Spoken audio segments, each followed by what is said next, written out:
What up, y'all? This is Dre with Build 206, Build 206 Media. We're here today doing this show called The Collective Network, where we're sharing amazing Black folks in the community that are doing amazing things so people can tap in and learn a lot what's going on in the community. So today, I got one of the brothers that's been doing amazing work all over the place. His name is Curtis Calhoun. So I see him back in the studio, so I'm going to bring him on and have him join us, and we're going to get into this conversation. What's up, brother? What up, Dre? How you doing? I'm all right, man. I'm trying to stay COVID free in a world full of COVID, man. Oh, that's it. Anytime anybody asks me how I'm doing, I say we still got a job and I'm COVID free. So those are the kind of the benchmarks for today. Right, for real, for real. How are you? I'm good, man. Doing good. All right, we appreciate you joining us and sharing some of the great things that you're tapped into, so people can tap into the things that you're doing. So we're just going to jump into the questions. The first question is really a softball question, for kind of just tell folks a little bit about tell folks a little bit about yourself. Just Yeah. whatever you want to share about yourself. Okay. Lifelong Seattleite, born and raised here on North Beacon Hill. Married to a lovely woman. Have 5 kids, 10 grandkids. Do community work and kind of started that work back in 2010. My brother and I, blood brother, started an organization, grassroots, called Brothers Building. And what we wanted to do as we got older and got into different systems and success systems and things like that, we wanted to be able to share some of that stuff because we realized we didn't get that at home growing up. So we wanted to share that with youth that were growing up in homes maybe that didn't have that. So we started doing events and got connected with Y King and Africa Town, and it kind of took off from there. That's what's up. So that kind of segues into the next question about Brothers Building. I like that. I like that name. It's a dope name. Appreciate that. Yeah. So tell us a little about the work that you are doing or have done in the community. Talk a little bit about what you've done with your brother, but let's share kind of what you're tapped into now. Yeah. So right now, from the Brothers Building thing, like I said, we had brought in authors, we had brought in filmmakers. We previewed One Brothers documentary called Ghetto Physics, E. Raymond Brown. We brought in a couple authors from Atlanta and New York and had them speak about success. It was called GPS to Success. From that, like I said, we met Y King. From there, we continued to do work with the Umoja Peace Center at the time, and then it kind of branched off to me eventually getting into a contract position with Africa Town Preservation and Development Association. So I'm a project manager there, but I'm also a community manager at the hub, business hub, which is called Black Dot there on 16th and Jackson. So we do work mainly around community engagement with the Umoja Festival. It takes place every year on the first weekend of August. So I've been a coordinator for that over the past probably 3 out of the last 4 years. I've been the lead project manager for that, doing work around all the community events we do with the logistics and things of that nature. And then Black Dot, we do a weekly mastermind group every Monday. We have for the last almost 2.5 years now. And that's intended to bring small business owners and micropreneurs, solopreneurs, entrepreneurs together to be able to network, to be able to provide access to resources, to be able to increase our business acumen, to make us better business people and be able to thrive, not just survive through COVID or the system that's kind of against us, but be able to thrive in that system and be able to grow and expand and be able to hire people from our community and branch out. So, and then we provide at Black Dot as a shared co-working space, but during COVID, we have not been able to do that. We're looking forward to getting back to that. They just kind of opened up the phase 3, I think earlier this week, either yesterday or the day before. So we're looking forward to having people back in the space and having it activated. From that, we offered shared co-working space. Like I said, we offer space rental for events or meetings. We have memberships for people who want to use the space to do work or things out of there.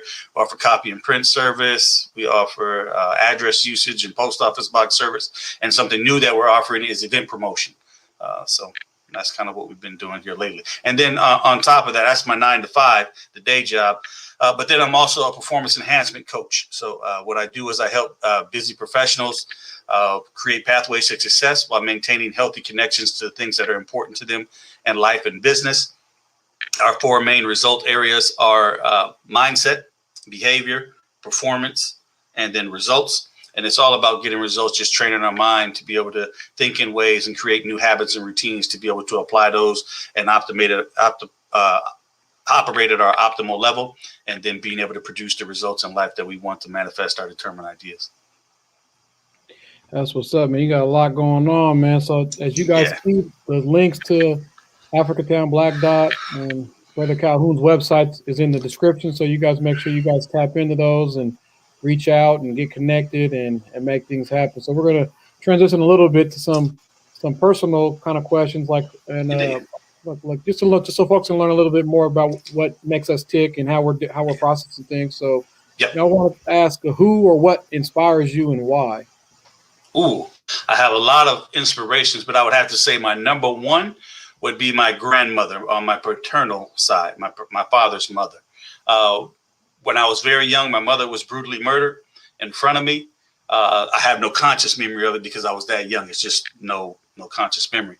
But my grandmother, my father being like 19 or 20 at the time, wasn't prepared or equipped to be a single father and take care of me by itself. So my paternal grandparents took me and somewhat adopted me as their own. I became their youngest son at that point. And then my grandmother was just a person always there, kind of laying that foundation. She used to have something she called mother with. And I come to find out over time that means kind of like common sense, or just that basic foundation of intelligence that is important for life and success, right? So she's the one who put kind of the foundation in me for everything. So I like to say everything good in me comes from her, and everything bad was something I picked up on my own along the way, So, but yeah, she's definitely my greatest inspiration. But I was thinking about this even before we jumped on. It's just I've been blessed to have mentors and people in my life along the way to drop jewels and gems and pass on certain things that I've been able to, take and benefit from over time. I've always just had somebody there kind of to bless me in that way. Yeah, and it sounds like you're picking up the torch with that, with the work that you're doing and being able to provide space. And what did Tupac say? I may not be the one who changed the world, but I'm going to spark the brain. I think if we all embody that a little more, you just throw the pebble in the pond and watch the ripples just go. Absolutely. Plant those seeds. So yeah. I'm sorry to hear about your mother. That's even like I said, you may not have memories of it, but I'm sure there was an impact with that. So absolutely, yeah. So a lot I had to overcome, and personal demons, and then just trauma that had to overcome over time. Yeah, and that's part of what we're trying to do with Build in general, is just to provide safe space for Black folks, especially Black men and boys, to share things that we've been through. Exactly. And then get things off our chest, but then also just to show, like, even sometimes people may perceive us as leaders, like we got all of our stuff together, but our life ain't perfect. We got issues. We've been through stuff too. So I think it's also a way to just let people know, like, sometimes people think they got to have everything together before they get involved and start doing stuff, and that's not necessarily the case, So yeah, that's funny you say that, because there's a post. I post something every day through social media, and that was the post yesterday. Imperfect action is better than no action at all. Right, so we don't have to be perfect to get started to do something. We just got to get started. I mean, you don't make no shots you don't take, right? Exactly. You don't make no shots you don't take. But I appreciate you just being open and vulnerable and sharing some of those things that, it just understanding that's part of things. Everything that's happened to you make you who you are now, right? Absolutely. I mean, I know you're familiar with Black Stacks, right? The local, So one of their songs is, it has the lyrics in there. I wouldn't change a thing because that would change everything. Right. And I really have embodied that. I really like who I am today. I like who I'm growing to be. I like the trajectory I'm on. And if I had changed something in my past, I probably wouldn't be this person. Right. And so I'm happy with who I am and the direction I'm going. So all those things led to this. Yeah. So this that's real. This next question is, I say it's a loaded question because so much happened. So much has happened over the past year. So you can, and I know you're tapped in with a lot of different things, so you can answer wherever you see fit. But there's so much stuff that happened. But it's like, what do you think about everything that's going on in this time, like in this last year? Like, what do you think about everything that's been transpiring? Right. Well, yeah. Where do I begin? So, like I said in the beginning with the coaching, right? It all starts with mindset and how we perceive things, how we frame things. Because there's a formula that I use: belief, thought, feeling, action, right? So based on what we believe is going to determine and dictate how we think, based on how we think, and what we think is going to determine the feelings we have. And based on those feelings, it's going to kind of direct or inform the actions that we take. So it's just really kind of wrapping your mind around it. You see a lot of people out there angry and frustrated. It's funny. There was a post on LinkedIn yesterday, and I responded to it. It had a picture of like the Disney princesses, and it had each princess and said, "Oh, well, you know, because we're not a terrorist, because we're Muslim, we're not, you know, a savage because we're a Native American, these things like this." But in every picture, they had the princess with like an angry look on her face, you know, reinforcing that angry Black woman or angry BIPOC person, you know, stereotype that they have. And it really took away from addressing the issue. And when I made a statement about that, I had quickly people jumping on and attacking my comment. And I was kind of surprised and shocked by that. And most of the people didn't look like me. There were other people, but had the nerve in the comment to call me brethren and saying, "How could you? I'm appalled. I'm angry." And it wasn't so much that, but we just have to be mindful that we control the narrative. Somebody else is controlling the narrative on that image where they have these angry looking women because they're Disney princesses. And then these words in big, bold letters, savage or, you know, terrorist or whatever. So what you do is you associate with your mind these things, these people that look like this as those big words, you know. So we just have to be mindful of how we let people control our narrative, how we move the narrative forward, and working together. Because I think in the Malcolm X speech, The Ballad or the Bullet, he talked about being able to put all of our differences, you know, in the closet and putting those things aside, and being able to come together for that one common cause, which is Black liberation. And in the improvement of the quality of life that we live. And I think at this time, with all the organizations that are out there, I think everybody's doing great work. But sometimes I think we think we're the only ones that can do what we're set out to do. And we can partner with people and do a greater job and have more effectiveness and be able to leverage that collectiveness and unity. Yeah, that's real. The socialization, what you talked about is socialization, right? The images, like we end up drinking the juice or living the lyrics or whatever you want to say, exactly. Right? And part of that is one of my elders, Larry Evans, says like we're American descendants of slaves, right, are the only folks on the world who don't really know their history, like where they're from. You know, we say we're from Africa. Yeah. Africa is a continent with several countries and got different. Absolutely. You know, like, you know, you say people don't say I'm Asian, they say Chinese, Vietnamese, and then there's certain cultures and things that could balance out. So they're listening to the same music, watching the same movies and stuff that we do, but sometimes it doesn't have the impact because they got that balance, right? They got something that can snap them back. So that's real. Well, they see it through a different lens because they have a standard or a set of standards based on their culture, which ours was taken away. So we pretty much adopted the standard or the culture that, you know, from our oppressor or the person who set this system up in place against us. Or the people, like you said, are feeding, which is the same oppressive. The people that are feeding us these images, right? It's a deeper level of impact because, it's crazy. So that was deep, just sharing what you're sharing, and then for people to jump on you and be like, "Hey, brother," and they ain't even, you know. And the first thing I said on the post was, I agree with the graphic. I agree with what it's saying, you know, the message. But we have to be mindful, you know, being in business and looking at marketing. I have a sales and marketing background from when I went to school. You have to be mindful of the image because the image is a lot stronger than the words. The words are small print, but the image stays in our head. You know, we see things through pictures, or that's how we, you know, our brain works is from pictures. When I tell you to think of a pink elephant, you don't think of Pinkele, you know, you think of a pink elephant, you know, so you think of the image. So we got to be very careful, you know, with those graphics and the things that we share. Yeah. And then you talked about collaboration and partnership a bit too.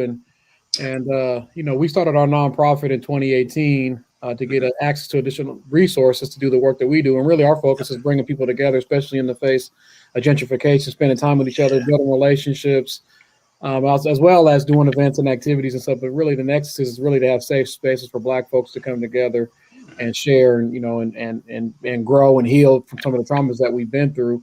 Absolutely. But what I've noticed, there isn't really money to build partnerships and relationships. There's money where they want to know who you're partnering with, but there's not money for us to say, hey, you know, Dre and Curtis are going to go get an Airbnb and spend the weekend together and break bread and get to know each other and learn each other's stories. Not really resources to do those types of things. So when I'm talking to these funders, I'm like, why is that? You know, a lot of the funding is really about, I mean, you've been in the game long enough. It's really about fixing broken people. And we're not people aren't the problem. It's the systems that's the problem. Absolutely. Absolutely. Because the And people so, aren't broken. It's the system that's working perfectly fine, fine tuned. That's breaking us up. Yeah. right. So I just feel like if there's more resources or people, that are influential could start pushing the conversation with these funders and say, we need resources so we can put things on pause and not have to worry about everything around us and spend time with each other and build our relationships. That's the foundation. Yes. Then once we got equity in the relationship, then when something funky happens, because every relationship funky things happen, now you Always. got equity. Now you got equity. Yeah. But right now, if we go in a partnership and something funky happens, now we're at a deficit. Yeah. Now we're in debt, right? We don't have no equity in the relationship. So Yep. I've really been pushing that, with these funders, like, hey, man, we need some resources just to spend time with each other and build relationships, break bread, get some of our common language together, see where it's hard. Like, it's hard to even have capacity, as you know, like it's, you be on the gas just trying to make things happen. So I appreciate you bringing up the fact around the partnerships and collaboration, because I do think, a lot we're doing, that's kind of what the show's about. Like, there's a lot of resources out here. It's just, how do we tap in and make them happen? So, and that kind of transitions us into, just with everything that's going on last year's crazy election cycle. I'm not even going to say the Black Lives Matter movement, because it's been a movement since we've been here, right? You know what I'm saying? It's the media. The civil rights movement was one thing, but we've been riding on these guys. There's been warriors and soldiers that have been pushing back, Black Panthers, all that stuff that's been doing it. It's just they get demonized through, which they even demonized what's happened the last year. So with that, this crazy ass administration that just went out, we got a new administration that ain't too much better for us, but it's better than what we've done. That's another thing, right? I mean, you mentioned that, and I can't not say anything and just breeze past it, but it doesn't matter who's in office, right? The position is the position, and remember, America functions like a corporation. Their job is to make sure the corporation is successful. Right. And they're not thinking about an individual group. And this is what we do when we go to the ballot box, is we take one issue as a human being. Personally, this is the issue that's important to me. Right. And as long as the person agrees with that issue, he got my vote or she got my vote. Right. Which it really can't be that way. It has to be comprehensive, and you have to look at everything that this person stands for and what they're going to do, and do your values align with their values. Right. Because that's the right candidate. And most times, they don't. But I mean, sometimes you got to, pick the lesser of two evils or do the best you can. I had somebody tell me a while back, he just votes on issues. He doesn't vote for the people, but if there's a bill or something coming up, he'll vote on that. But we got to get out of that mindset of, as long as this one thing I agree with you on, you got my vote. Yeah, and like you said, people get tired of the lessers of two evils thing, right? We want why we got to take any evil, right? You know what I'm saying? Exactly. But that's what it be. Yeah, it's and I mean, this with everything that the pandemic, this last year been, which segues us into our next question, and it's a real trendy thing right now, especially with a lot of communities. The self-care, how you taking care of yourself, those types of things, self-love. All that stuff. But, as far as Black folks, we may not engage in that as much, and especially as Black men, a lot of times, we don't necessarily talk. So I wanted to make sure I included that question in That's great. All the interviews that I'm doing. Just if we're, because I know me personally, I preach it, but I don't drink it like I should. You know what I'm saying? So Absolutely. The more I put it out there and talk about it, I started actually doing like push-ups and sit-ups every day, doing 30 minutes of coffee every day.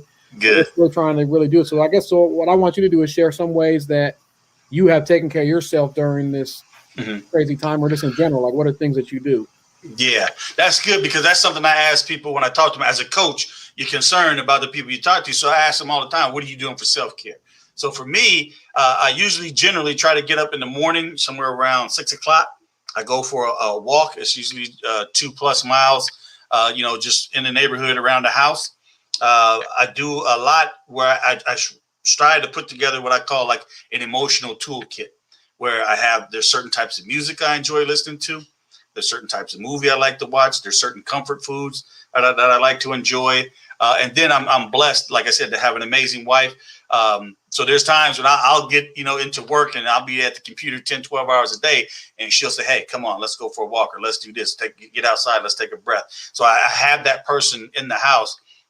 And she helps to remind me to take that self-care, and allows me space to do that. But it's just doing those things you like and enjoy, being around people that you like, having a phone conversation with somebody you like, things like that. Those are the things I indulge in. Yeah, that's what's up. And like I said, having that supportive partner is always, Huge. always on point. So, Huge, huge, huge. what advice would you give someone looking to get into community work? Ooh, it's not for the faint of heart. And I'm sure, as you and the brothers at Bill 206 know, yeah. And you catch it from both sides, and we love our people, and but sometimes they give you the business just like, the oppressors give you the business, or the colonizers, whatever term you want to use, the people in the system. So you have to be thick-skinned, have to really focus on your intention and what you're striving to do. It has to be more than about the people, because people will can let you down. People can, won't live up to your expectations. So it has to be about the change, the actual change that you want and are willing to make, and staying focused on that. In the coaching that I do, I have something called True North. And as long as you always stay focused on True North, you're okay. So any actions that take you toward True North, or the goal, or whatever you have set up there, is good. Anything that takes you away, you want to be mindful of that and allow it, if it has to take you away, not take you too far away. But staying focused and having a true north, something that a cause or a reason beyond just the people that you're wanting to help or support or serve. Right. Like Brother Malcolm, when the Malcolm X video said, "This ain't no hustle, brother." Exactly. That's what it is. Yeah. People get in here thinking, "Oh, I'm gonna get me this grant. I'm gonna do this. I'm gonna do that." And I found out real quick with that Brothers Building, we ain't gonna make no money. Yeah. Working for the community. It's not about that. We have to make our money somewhere else and focus our 100% energy on doing what's right for our people in the community. Right. What's right and what's righteous. That's what's up. Indeed. So, we got your contact info and stuff in the chat, but is there anything that you want to shout out, just verbally? So we know people take in information differently. So I don't know if there's any way folks can get in contact with you, social media or websites or anything. Oh, yeah. On social media, so Instagram and Twitter. My personal account is Curtis C, CurtisCee. And then we have Curtis Calhoun LLC, which is more the coaching and business. On both of those, Twitter and Instagram. On Facebook, it's pretty much the same thing. You can catch me with those tags. And then the website, CurtisCalhoun.com. But yeah. So yeah, make sure you guys check this brother out, man. He's doing amazing things in the community. And I got one more question for you, and it's really a question for me. So it's like, do you have any questions for me? I always, we're want to make it equitable and make sure that you have any questions for me. So that's a good question. First, I want to say thank you for having me on. It's a honor and humbles me for you to ask me to be on the show and feel that I have something of value to contribute. So I appreciate that. I appreciate the work that you and the other brothers at Bill 206 are doing. But my question for you is, personally, and as an advocate for Black Dot in Africatown, how can we best support what you guys are doing and make sure, the things that you're doing, we can, like I said, support in some sort of way? Yeah, I think, personally, I think you do a lot of it. Like, you guys are already sharing a lot of the stuff that we're posting, and we try to share a lot of stuff that you guys are posting, King County Equity Now and Black Elephant Party a bunch. I think we're really good with, trying to make sure that, so that, is easy. And then, like I said, just, you got my number now locked in. Let's, stay tapped in, set up a time for us to go break bread. Just like I said, it's really about the relationships, you know what I'm saying? So I think that's a way. And then I think it's, looking at how we can collaborate and partner on events and activities. You guys got a lot going on over there.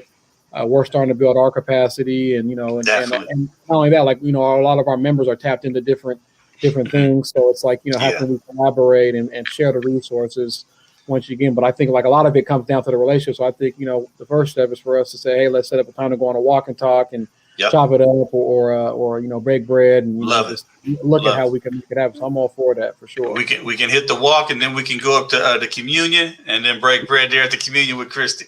Love that. It sounds like great. We can schedule. I'm gonna hit you right after we're done with this. We'll lock something down. So that sounds good.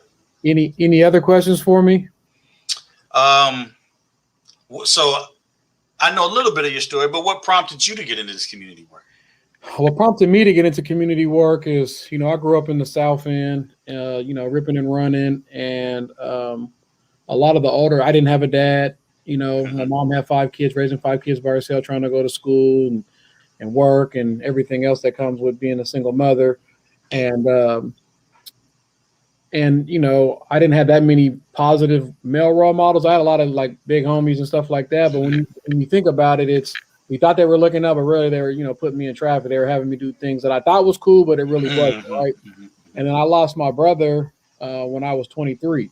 You know, I just had bought my first house, and I lost my brother, and I, you know, gotten very depressed for like a year, and then I started like when I was like 24, I started volunteering, coaching at the community center, and then I started having time to like reflect on, you know, what was impactful in those programs like late night hang time, you know, those types of programs. And also I met a brother, Larry Evans, who Seattle Team for Youth was a program that my brother was a part of. So he had came by my mom's house to pay his condolences. And then me and him kind of latched up. Me, him, Aaron Counts, other folks are doing groups at the Juvenile. And, you know, they wrote that book called Reclaiming Black Manhood. So we, you know, I got a couple quotes in there. We all kind of worked on a project with that.